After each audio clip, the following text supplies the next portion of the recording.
All right, welcome everyone to the Chicago Football Connection podcast. I'm your host, Steve Letizia. Follow me on Twitter at CFC Bears. Joined by my co-host, Luke O'Grady. Follow him on Twitter at Luke O'Grady. We're getting back to our positional previews this week. We kind of took a break last week and did a live mock draft, but we want to get back to those positional previews. Today we're doing the edge class, so we're going to be covering the free agents, the draft class, any trades that potentially could be out there. But before we do that, we wanted to jump into the mock draft that Dane Brugler posted earlier this week. So Dane Brugler is the mock draft, the draft guy for The Athletic. In my opinion, I think he's one of the best in the business. He always seems to be on top of his game. So we thought we would talk about it a little bit and kind of go from there because it also leads into the edge class as well. Yeah. So in the mock, Dane Brugler had the Bears trading down, like as we all expect, with the Indianapolis Colts. He had the trade was the number 1 pick for the Bears to the Colts for the number 4 pick, the number 35 pick, and then next year's first, and that's it. So there was no player thrown in, there was no extra picks. Luke, how do you feel about that trade conversation? Do you make that trade, or do you hold out for more, or do you kind of just take whatever you can get? I think we've mentioned this before. I would like, as much as you can, to push some of the resources we get into the 2024 draft. So that 35 pick, if we could maybe finesse that into something in the like a second round or even like a first round in 2025 or something, or a second round in 2024. I know that picks don't have time value, but I feel like some people do. Like will say like, oh, whatever, like it's the 2025 draft, whatever. But like I feel like, on Twitter it's probably inflated what everyone expects to see for the pick, and that's probably closer to what we'll see for something because you're still getting the 4th overall pick, and as you'll see, like you're still going to get yourself a blue chip prospect. Something like, basically 2 first on top of that probably makes sense. Yeah, and Brugler put that in kind of in his reasoning for only giving up that much was there's value in staying at that 4th pick for the Bears because they get a top tier prospect at that spot, and that could, that gives the Colts at least a little bit of leverage there. Yeah. Do I think they're going to get like a huge haul? No. I think they could possibly get more than that, maybe another mid to late round pick, something like that. But I don't think it's going to be that crazy. I'm not sure about if a player's going to get thrown in. I know DeForest Buckner's name's been thrown around. Michael Pittman's name's been thrown around. I think if any of those guys are thrown in, you might not get that for 2024 first. And honestly, I might rather have that. Yeah, because that could be a very high first round pick next year, and that might be Marvin Harrison Jr. There. Yeah, having 2 first round picks next year with as many like fun prospects as there will be is going to be huge. Yeah, you almost have to make sure that leaving the first overall pick this year ends up with us having 2 first round picks next year. It's a must. I mean, like I know I've seen some trade capital that's like, the Lions will give us the, whatever it is, 6th, 12th, and then their 2nd and maybe a 2nd next year. And like, that's all well and good. But just based on like how much top end talent I think there is in this draft and how much top end talent there probably will be in next year's draft, as much value that we can kick down the road, I think is better. Yeah. But I also do think this is a pretty strong draft in like that day 2 area. So if you can land day 2, a 2nd round pick and a 3rd round pick in this draft and also get a 1st round pick next year, that's tough to pass up too. Yeah. There's something about that pick in the 35 range too, where you really do, it almost serves as a 1st round pick because there are going to be some people that overthink themselves and Jalen Reagor themselves or Gabe Karimi themselves. And you end up with someone at that 35 spot that makes a whole lot of sense. So in that aspect, it is nice, especially considering if you want Justin Fields to succeed, you need to put talent around him this year, not like after the 2024 draft. So there is that to keep in mind. But it'll be probably something close to that. I don't mind like 2nd and 3rd round picks this year. I think are really valuable. Agreed. Yeah, and that 35 pick is so valuable. I mean, we saw it with Tevin Jenkins. He was, projected by some to your 1st round pick. He dropped to like 39. Yeah. Bears picked him up, and they got a really good right guard. So it's a spot you could definitely get a starter. So hopefully that's what they can pull off. So after the trade down, he has them taking Jalen Carter. And it kind of feels like that's what everyone's thinking. The Colts are going to trade up with the Bears. The Bears are going to get Jalen Carter. Most likely Jalen Carter, maybe Will Anderson, depending on what the Cardinals do. Yeah. But it almost feels inevitable that like Jalen Carter is going to be there. It's Jalen Carter or Will Anderson. It's trade Yeah. back and take the best defender available into the spot. The thing is everybody wants to mock this Colts trade, and it makes sense. But Mhm. if you mock the trade with maybe not the Colts, but instead they go back with the Lions, like we talked about, or the Yeah. Raiders, or the Falcons, or the Seahawks, even you might have to kind of get past that first option, and look into the. I think a lot of people. I think even Dane Brugler. Yeah, Dane Brugler has. It looks like he has Tyree Wilson as the next end off the board, Mhm. and that's something we'll probably talk about today. But you'll have to start looking into those ones that aren't Jalen Carter or Will Anderson if you get past that 4 spot. Yeah, definitely. And Tyree Wilson, yeah, if they do trade back farther than that, yeah, Tyree Wilson's in play. Miles Murphy's also in play. We'll talk about both those guys later on. So a couple edge guys they could draft at that point. So then with the Bears with the 35th pick, The turnaround. he had the turnaround. If we're moving on, we're just going to quickly go to this mock and then we'll get into the actual edge class. But with the 35th pick, he had the Bears taking B.J. Ojulari, an edge prospect from LSU. And this was I like the Jalen Carter pick. I like the trade. I like B.J. Ojulari as a prospect, but we'll talk about it a little bit. I don't know if he's really going to be high on the Bears board. Does he? Yeah, I think my dog's going on in the background. I honestly think I think he fits what the Bears are trying to do. I think he's for how twitchy and kind of like bendy edge rusher he is. He's fairly like big. He's not undersized. He's bigger than he's bigger than he's bigger than Will Anderson. He's bigger than some of the other guys, like kind of in that class. I don't know if he's my favorite at that spot, especially of the ones that are available. I actually always thought that if we could get someone like Ojulari in like the 3rd round, that'd be great, because I really do think that the places on defense that we need to get better are obviously D tackle and edge. I think there's a good path to like fixing the D tackle path in free agency. I'm not sure it's so obvious for the edge rusher in free agency. So I think we are going to have to take a couple cracks at edge rushers in the draft. So expect the Bears to do something like that in the middle rounds. And I was expecting Ojulari to be a guy in that slot. So I think 35 is higher than I would have expected him to go there. But I like the player and I like the fit. I think, especially if you shore up some of the stuff on the inside in free agency or with Jalen Carter, you don't need to be that like block, like eating 280-pound end. You can be about 250. But I don't love the value. I like the value of the next pick that they give us more, but. Yeah, with B.J. Ojulari, I think, I don't know if he'll be completely off the Bears board. I do think they'll just be people that they like more.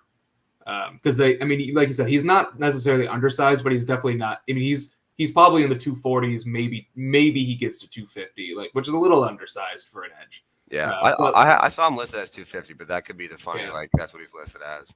Yeah, so I don't know. Like I said, I don't know if they're not going to be like taking him completely off the board, but I think they'll value a guy who's picked like 2 picks later, Zach Harrison. I think a little bit bigger. I think they'll value him more. Isaiah Foskey, guys like that.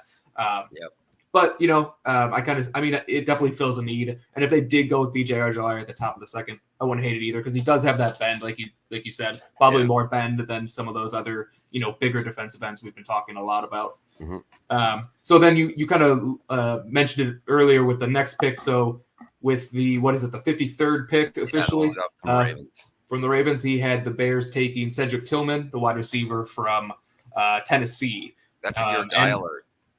Yeah, I had him in my top 5, I believe. I don't remember exactly where I had him, but he had him. So I actually have this up. I'm going to share it. So this is his mock draft broken down by position. So if we look at Ojulari was the 5th edge taken, and then these are the guys taken after.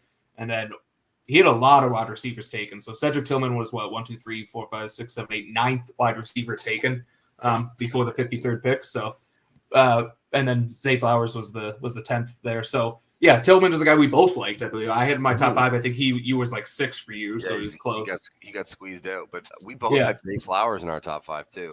We did, and honestly, Josh Downs or Jalen Hyatt in our top 5.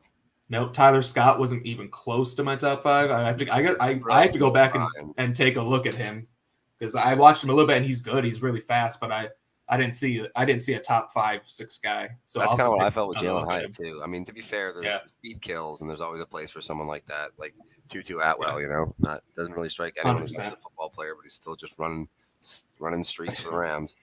Yeah, 100%. But yeah, I mean, Tillman, I would be ecstatic with that at 53. I think that's a great pick. A guy who probably, true X wide receiver. Yep. Big. The combine will be big for him. I don't know how fast he is, but I don't think he's slow. I think he's probably a 4.5 guy, which is fine when you're 6'3". 100%. But I do think classic like Devontae Adams. Yeah, definitely. Well, just watch him play. Yep. And he's a better route runner than he's getting credit for. Injured this year, so I think that kind of hurt his draft stock. But if he was coming out, if he had a year like he did 2 seasons ago, this year with no injuries, I think he'd be talked about more as a surefire first rounder. Wow, awesome. But so then Zay Flowers, I mean, that's my guy. So I'd be actually very upset if they passed on Zay Flowers 2 times in the second round. But I don't think that's how the draft board is going to play out. I feel like I don't think so either. Flowers is going to shoot up the boards here soon. I 100% agree. All right, so that's not the topic of the session is the edge. Exactly. I was just the good segue there. So I'm gonna stop sharing my screen here. So this is the edge positional preview. So since we're talking about the draft, well, let's just stick with that, and then we can get into free agency. Mm-hmm. Even though obviously the free agency comes before the draft, but so if we're talking about the top guys, obviously Will Anderson is the number 1 edge player in this class. Usually we would go through our top 5 or whatever, but I mean with this, one is locked in. Straight up, one is I fully don't know if I have one locked in. You don't think so? I'm kind of at a 1-1A. Okay. So who's your 1A then? Miles Murphy, man.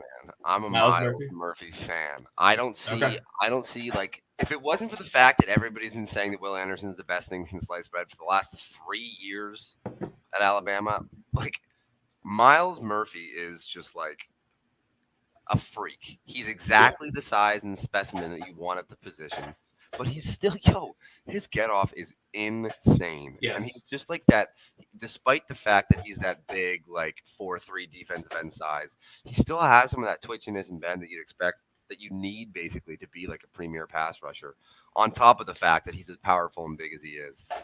Like I think they're both blue chip. And I think it's such a projection that people are putting other people ahead of Miles Murphy, because you just look at it and you get it, especially considering the talent that he played against. Sometimes he can disappear, but I think that's more of like a gas tank than like a losing reps sort of thing. But that I have Will Anderson 1. Miles Murphy is right there. I'm with you on Miles Murphy. I like Miles Murphy a lot, and I heard some people who don't really like him, and I don't really understand it because, like you said, that get off is rare. Like and he's a legit 270 pounds. Yeah. That first step quickness is crazy. The bend, he's got bend at 275. He's got the length. The only thing I would say he improve on is he's just got to work better with stacking moves together. Like he doesn't really have a great pass rush plan. He kind of just wins with athleticism, but that's something you could teach a guy. Mm-hmm. You don't have to project his body to the NFL. You don't have to project like his athleticism. Like all that stuff is there. You can teach him to use his hands a little bit better. You can teach him to kind of use a starter step to get guys off balance. You can do all that stuff. But Murphy, I'm with you on Murphy. He's my 2.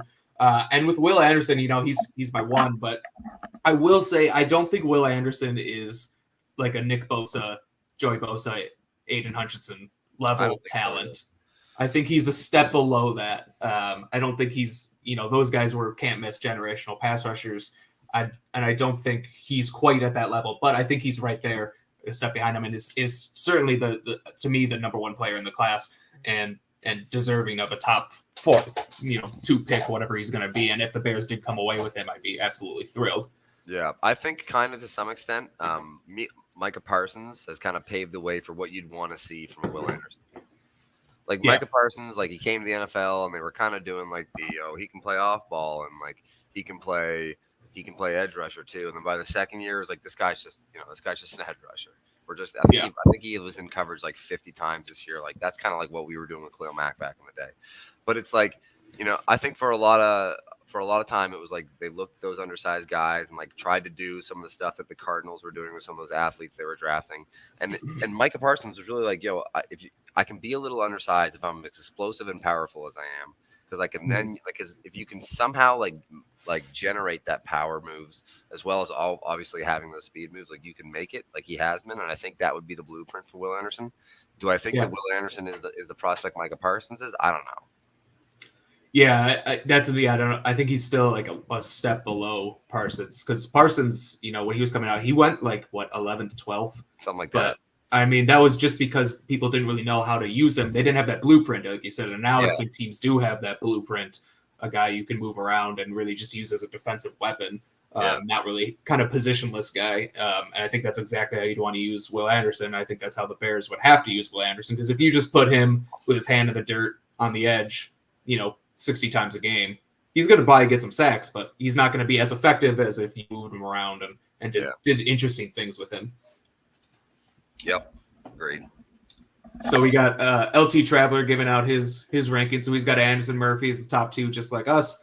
And he's got Tyree Wilson, Isaiah Foskey, Felix and DK Uzoma, BJ Ojolari, Zach Harrison, Derek Hall, Andre Carter, Will McDonald. So that's a pretty good list. I have some of those guys in my top 10 as well. So who do you have as your number 3 then? Tyree Wilson. Okay, so we're going pretty chalk right now because I also have Tyree Wilson. I was lower on him the most. He's grown on me in the last little bit. Just like seeing some, I hadn't watched enough of his film, and it's pretty impressive that he's as raw as he is, but he's getting good really quickly. They're able to use him interior, and he doesn't look out of place. He doesn't look awkward. He's massive, but he doesn't look like he doesn't know how to use his body. He's got 7-foot wingspan or something.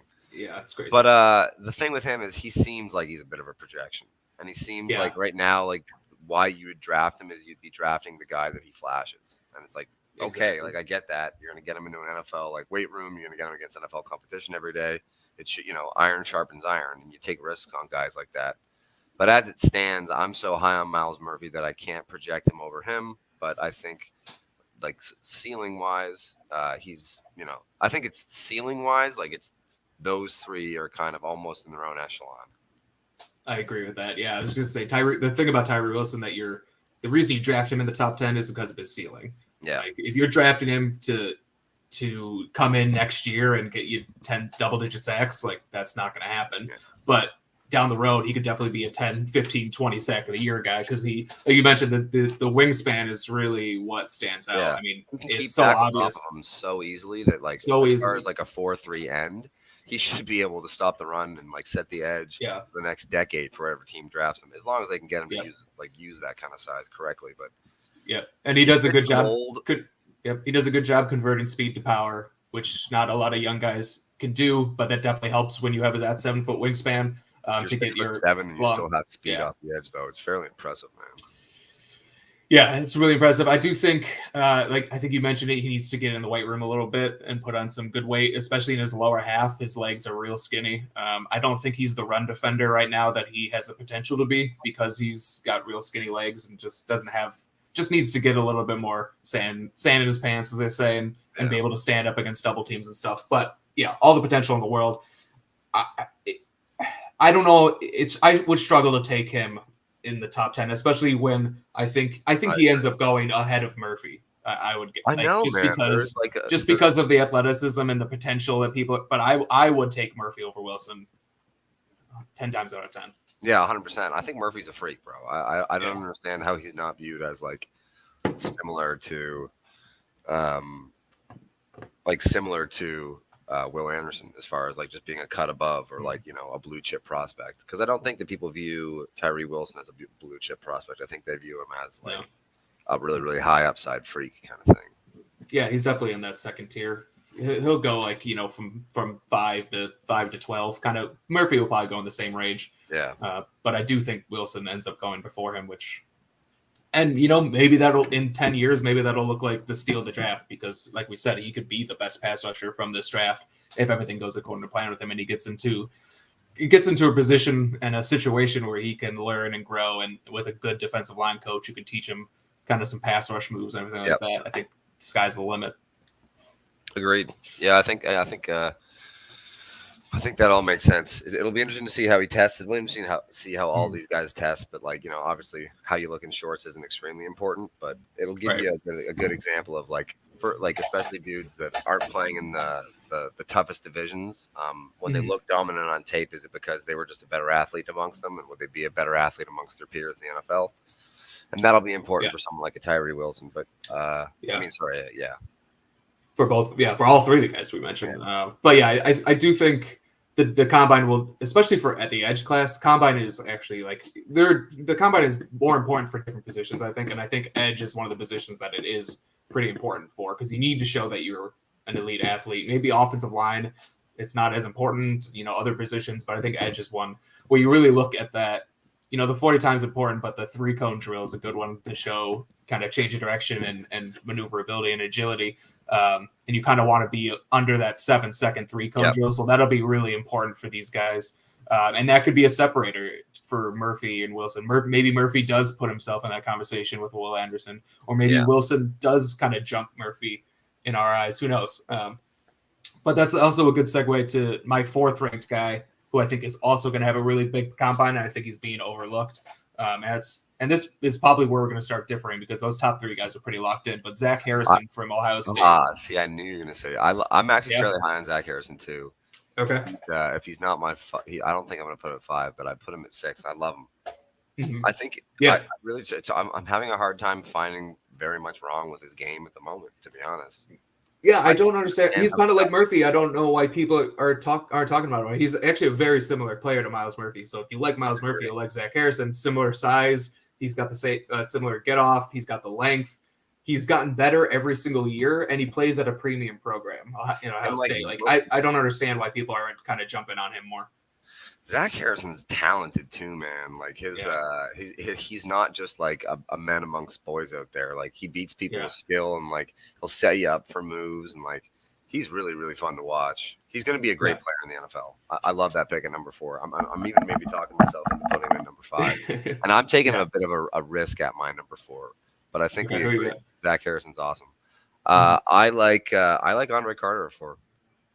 Oh, okay. You're a lot higher than Andre Carter than I am then. He's out of Army, but so again, it'll be interesting to see how he tests. But like, as far as like the kind of player that I think Eberflus would be able to take advantage of and get the most out of, I like his size. I think I like his motor. I think his the way he gets off, like it's kind of similar to the thing that you really like about Will Anderson, when he's engaged, and then the moment he wants to be disengaged, he just is. It'll be interesting to see, how that'll carry. And I think he's only like a junior, so I think we've probably seen the last tape that we're going to see on him. There's no Senior Bowl or East West Shrine game or whatever for him. But I'm high on him. I think this is like kind of my Tyree Wilson, in that I think his ceiling is right there, and I think he to be honest, to shine from the Army program takes a lot. I can't even remember the last time there was anyone from Army we were talking about the first 3 rounds. But I legitimately think if he's there in the second round and the Bears have the inclination, I wouldn't hate the pick. I think I got Andre Carter at 4, and then I think I probably would come back with just next into it. We've already talked about it. I'd probably put Zach Harrison. Yeah, Andre Carter is another. I mean, all these guys that we're talking about, at least at this point, are like just athletic freaks. Like he moves really well for a guy who's 6'7", 260. Probably has to put on like a little bit of weight, but because he's in the Army, so he can't have he's got to be in like really good shape. But he probably could actually add a few pounds onto his frame, which I think would help him. Really athletic. Again, another guy who at the combine is probably going to shoot up draft boards. But yeah, I just saw. I'm lower, a lot lower on him than you. I think I had him outside my top 10 actually. Oh wow. Only because he's just so raw. I see the athleticism in it, but I just don't see the and I see the twitchiness, but I just don't see the pass rush moves. Nothing should like really string together. Sometimes he can kind of struggle converting speed to power. And he just kind of wins by running around guys or inside moves. I think the level of competition, that like little hop. Yeah, to the inside moves. Yeah, he wins a lot that way, and he plays a lot from like just like a wide 9 alignment. Yeah. Which you see in the NFL, but he played there like kind of like all the time, just from a wide 9, get off the passer. So a little bit lower on him, but you can't discount the athleticism and the potential there. And we saw with the Dominic Robinson pick last year that Poles is not afraid to take a chance on a guy who is a freak athlete who maybe is a little bit raw and doesn't have pass rush moves just yet. So we've seen him like those guys. So, it wouldn't surprise me at all. maybe it wouldn't surprise me. Maybe it would surprise me a little bit, but I wouldn't be shocked if he was a second round pick for the Bears. Yeah. So my fifth I got 5. I got guy, Zach Harrison. I think we Zach both Harrison. So I have like a whole top 10 here, but my fifth guy. I think this was a really hard position to rank because I like a lot of these guys.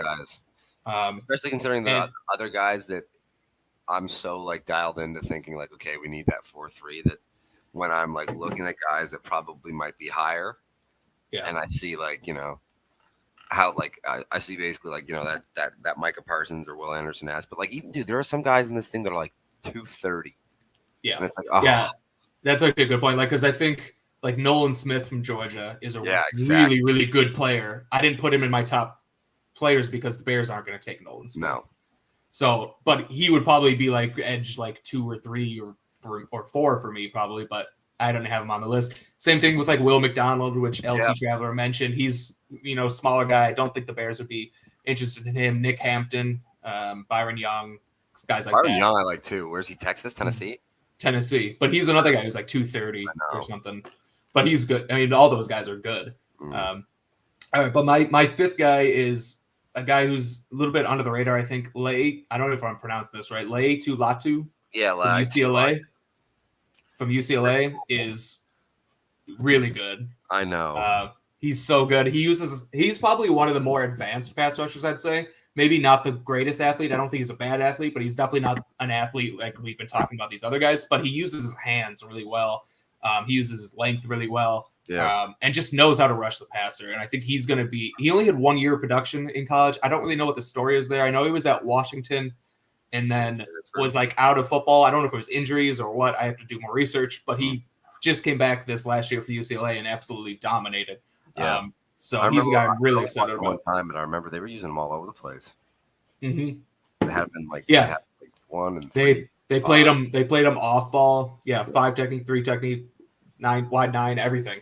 So I really like him. I think he's very versatile and he's bigger too. He's a guy who's like 260, 265, something like that. So and he's got good bend too for a guy his size. So I really like him. So that would round out my top 5. And honestly, he'll probably sneak into the second round this year. I mean, I feel like by the time it comes draft time, we're gonna list off 100 people that are gonna make it into the second round. But he has a chance to.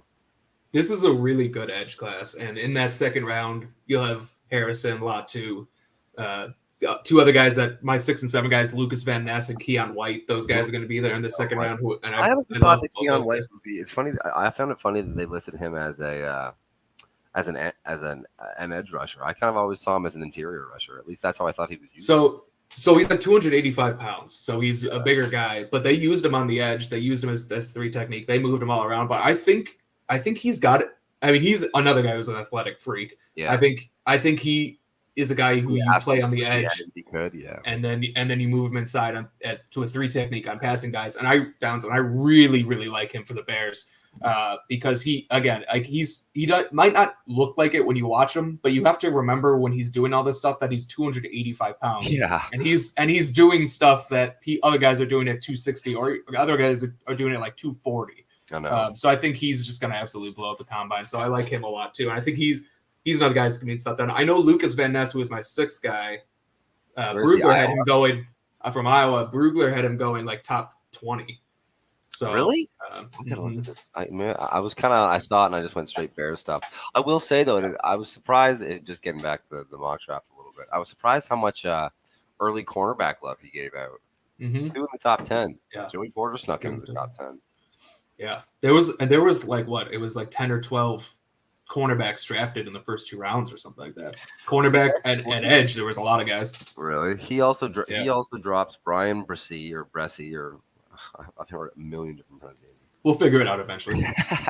And Miles Murphy, they both dropped out of the top 10, which was like seeing that as like, okay, listen, man, if the Patriots want to come up and take a shot at another quarterback at 1, and we could fall back to 14, and there's a chance Miles Murphy is there. Now, when you jump back from 1 to 14, that's when you start to see like ships full of gold coming in for that pick. Yeah, that's multiple first round 3 picks. seconds. Yeah. Yeah, that's an absolute haul. So it'll be. But yeah, I mean, if you told me that Miles Murphy would be there at 14, I would make that trade 100 times. I would make that trade every single time. But it'll be interesting. Like, there's a handful of positions that we definitely need to like prioritize in the draft, and we've heard from Pace will be prioritized in the draft. Or sorry, polls. Wow, well, that's hilarious. Bad memories. We've heard will be prioritized in the draft. It'll be interesting to see like the mock drafts and the kind of like the insight that we get from the insiders leading up to the draft, because they're never bang on, but you can usually get an idea of like where the runs will be and which possessions will be valued more. If you do see this run on things like corner and things like tackle that early on in the draft, and like some of those edge and D tackle prospects get pushed down to that mid range, it'll be a totally different story as to how you want to approach that. Because depending on how you have someone like a Miles Murphy versus a Will Anderson, the value difference of you're going to have to draft Will Anderson top 5. If you can get Miles Murphy past the top 10, it's like, man. Yeah. The other interesting thing about that mock is he had 4 tight ends in the first round. I've heard this is like the greatest tight end class. So it is it is a good tight end class, but I don't see the Bears drafting a tight end high. So I mean that would be great for the Bears, because that would really push 100% a prospect down to that 35th pick or whatever, if they have an early second round pick. Might maybe an edge guy or a corner or a D tackle or something. Falls down a little bit. Yeah, the thing with the tight ends is they're either going to be an early run on them because of how good they are, or there's going to be a great tight end left for you that you can take and pair with Kmet. That's a little bit more of that. Sorry, I always get these mixed up. Is it the X tight end that's more the athlete? Y tight end. Y tight end. It's U tight end, F tight end. People call it different, but yeah. Anyway. A more athletic kind of receiving tight end to pair with Kmet. If you like, there's either a chance that someone that's like at a premier position for us gets pushed up the board from an early run on tight ends, or if that run doesn't happen, you're going to get yourself a quality tight end that you can maybe add to the offense later on in the draft.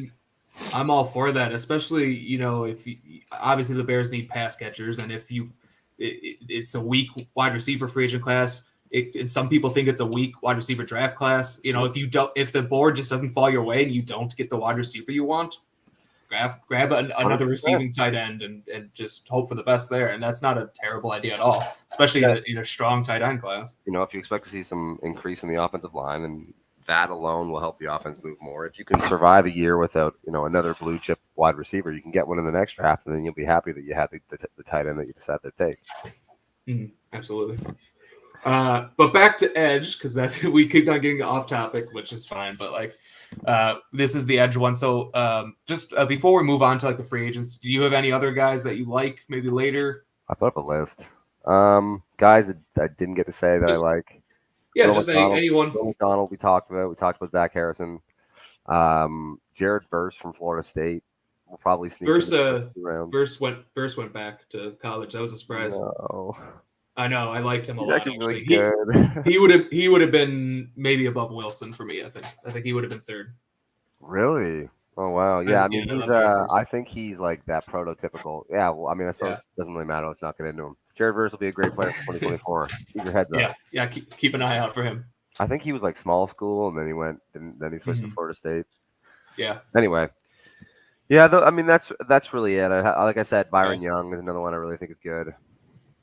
Yeah, a couple guys I like that are later on. Isaiah McGuire from Missouri. I really like him. Dylan Horton from TCU is he plays they have him playing basically a 5 technique at TCU because they run that 3-3-5. But how big is he?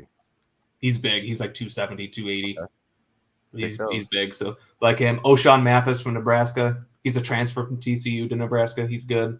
Thomas Incoop from Central Michigan is a deep sleeper who I think is going to be really good. And then I have a whole bunch of other guys, but we won't get into all that. I could be here all day. Too many options. Yeah, too many options.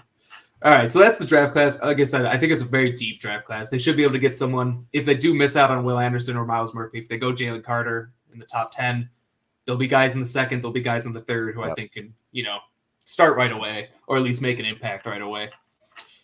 All right, so then let's move on to the free agents then. So you kind of hinted at it earlier. It's not a great free agent class, but I do think there are some options that the Bears can kind of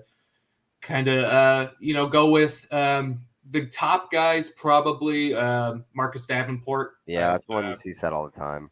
You see him all the time. I don't know. He's got a lot of injury concerns. I don't know how. I mean, I like him as a player, but I looked him on Spot Rack, and this is the contract that they project for Marcus Davenport. Let me guess.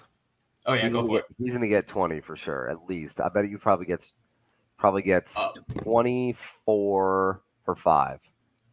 23.2 million per year is what they project.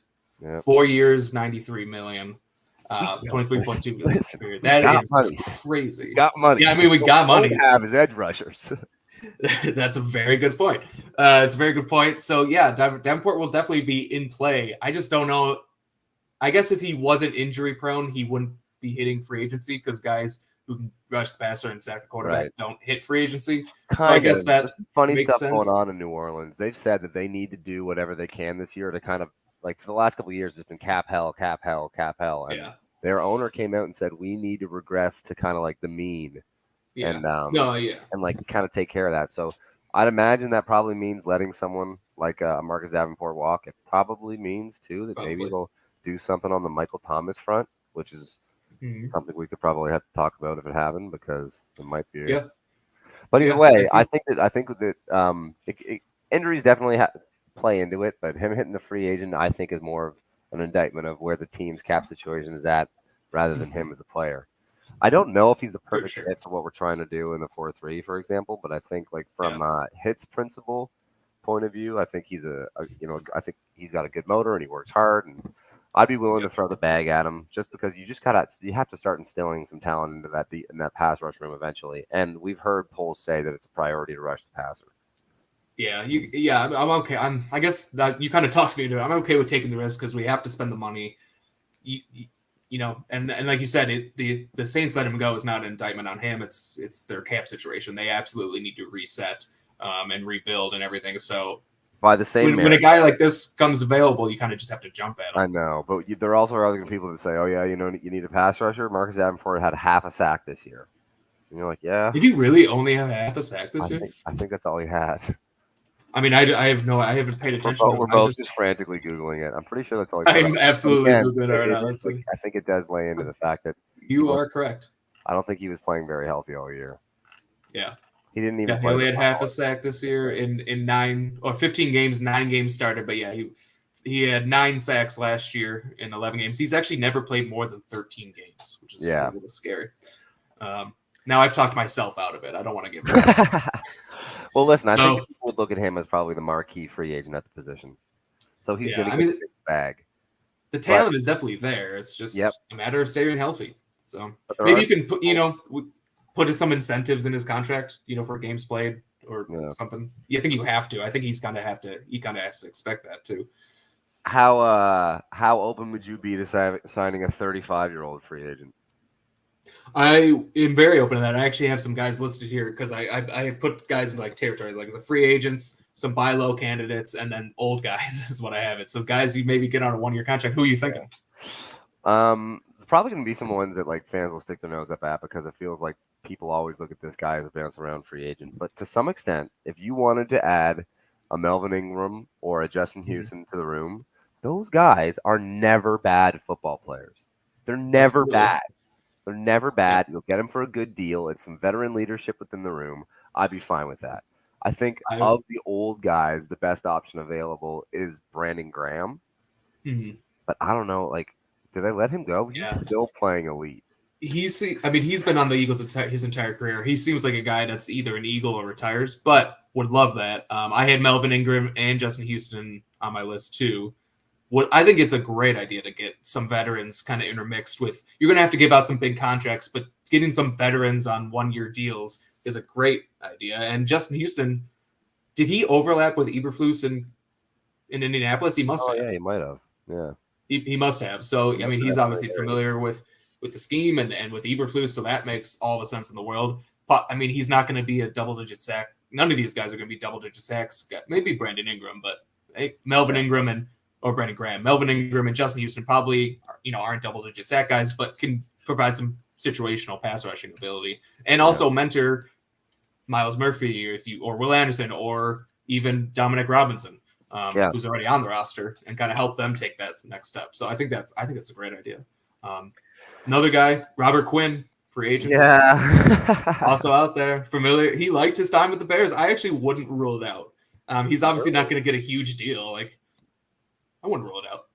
I think if he's willing to come back, we'd have to. To be honest, I didn't hate his production in his time when he was in this defense. Like you said, Yeah. he's a spark. He's a good veteran presence. The Bears are probably going to throw around some mid-range contracts, some short ones, and some prove-it deals, or some like gap-filled deals where someone like a Melvin Ingram or a Robert Quinn, where maybe you're not going to be the best player in the world at that position, but you kind of set it and forget it. They're good players. I think probably someone even like a Jadeveon Clowney or a Matt Ioannidis. Yeah. Played for the Redskins for years.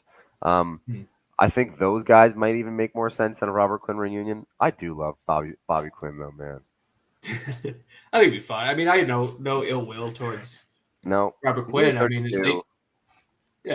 I mean, he had a really good year 2 years ago with the Bears. He had like 18 and a half sacks. And, the greatest pass rushing team. We got a 4th-round pick for him. So if he liked his time in Chicago and the Bears wanted a veteran guy to bring in, you could do a lot worse than Robert Quinn on a 1-year, very cheap contract. He's not going to get a lot of money. So he's not going to prevent you from signing anyone else.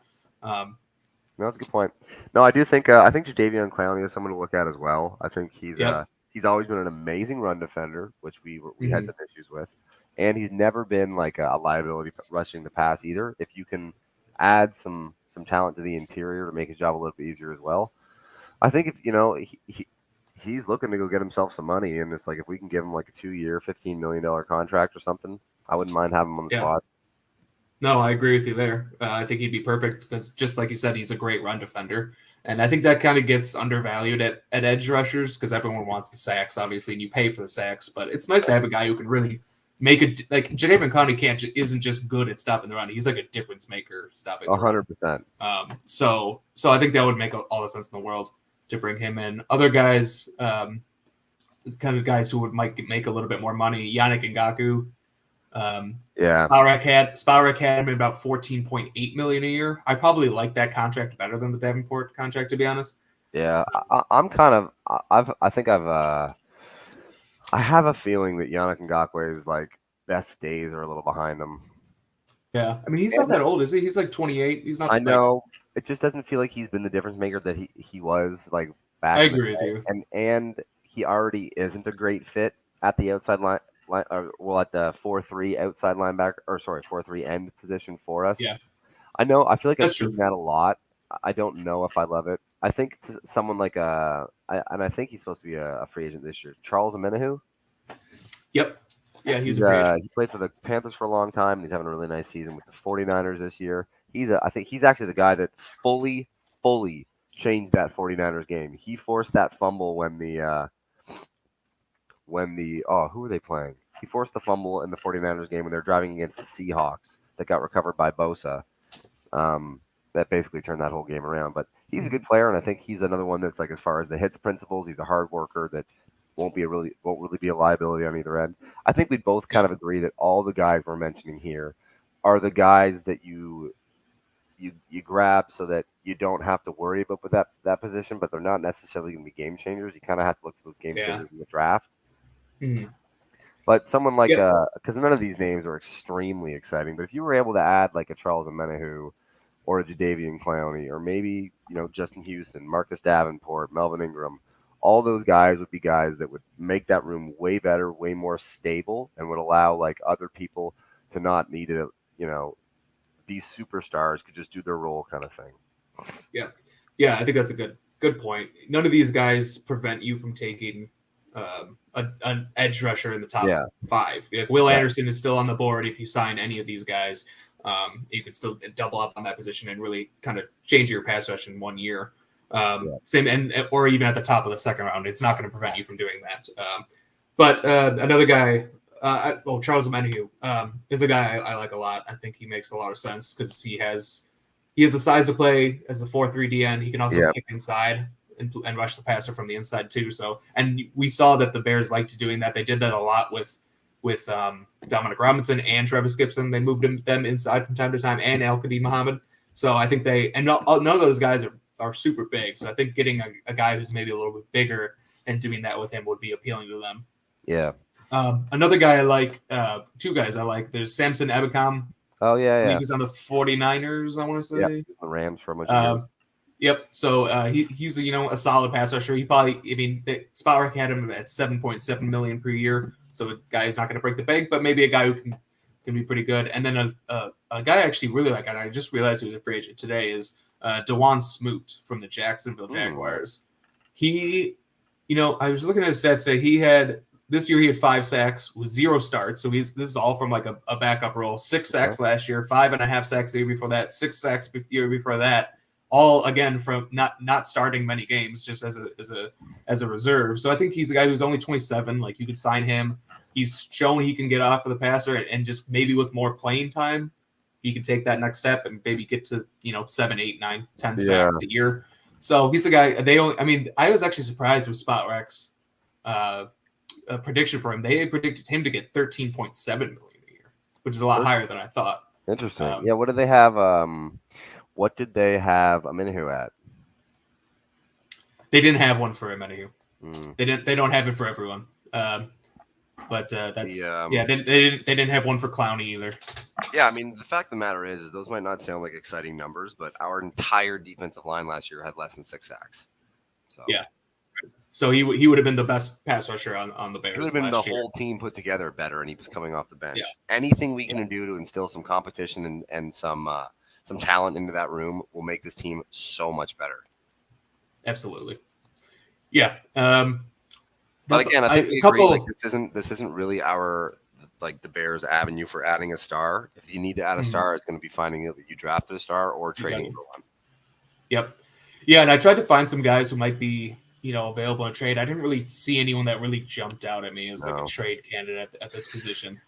There's always guys who pop up. Maybe you could, maybe it's someone who's kind of under the radar, but I didn't really see anyone. A good way I always look at it is I'll go to just the next year in free agency and just say who's going to need to get paid next offseason. Yeah. And if someone that's a good way to put it. And for example, a Leonard Williams. Could a Leonard Williams be a trade option? Dalvin Tomlinson's coming on there. Could they cut bait with him? He's already making $20 million there with the Giants.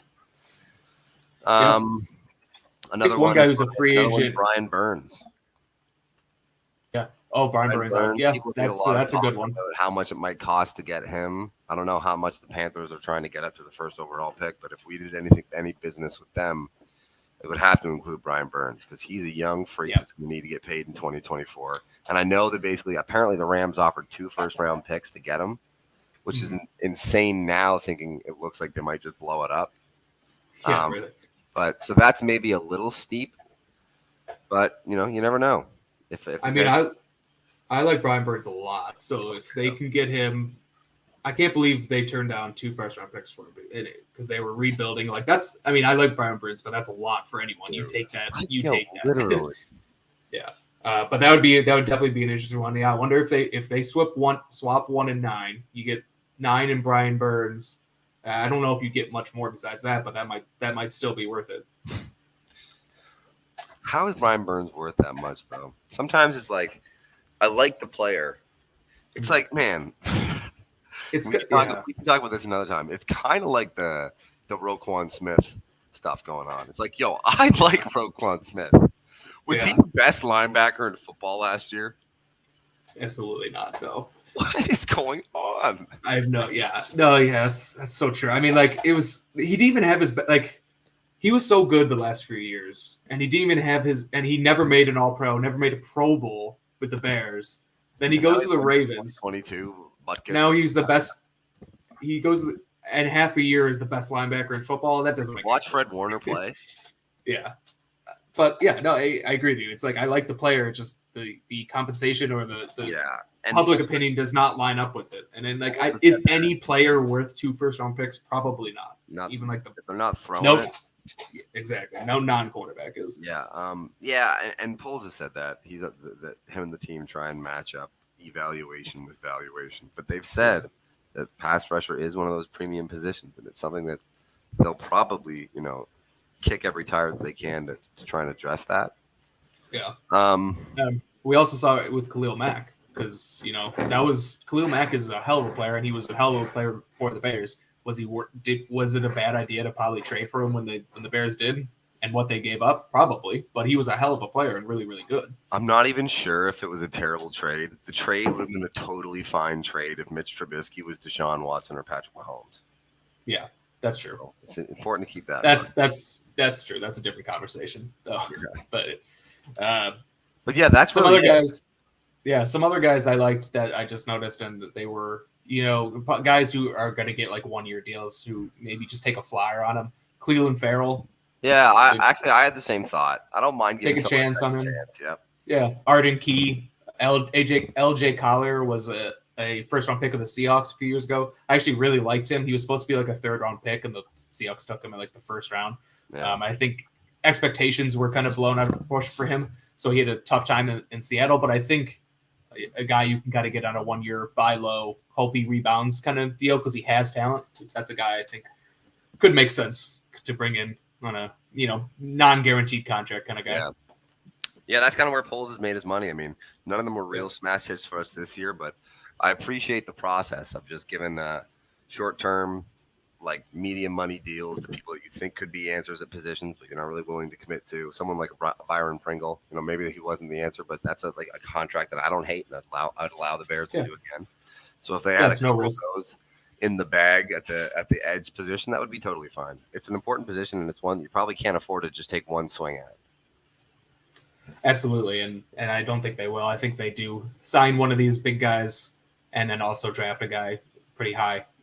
Poles said it in his press conference. You got to get that pass rush. So that's definitely something that we expect. Somehow got Brandon Graham to walk away from Philadelphia. That would be pretty great. That'd be perfect because it's that 1-year deal. Someone mentioned that Gibson disappointed this year. That's true. Travis Gibson was a little bit of a disappointment this year, but hopefully he can bounce back. But yeah, Brandon Graham coming over.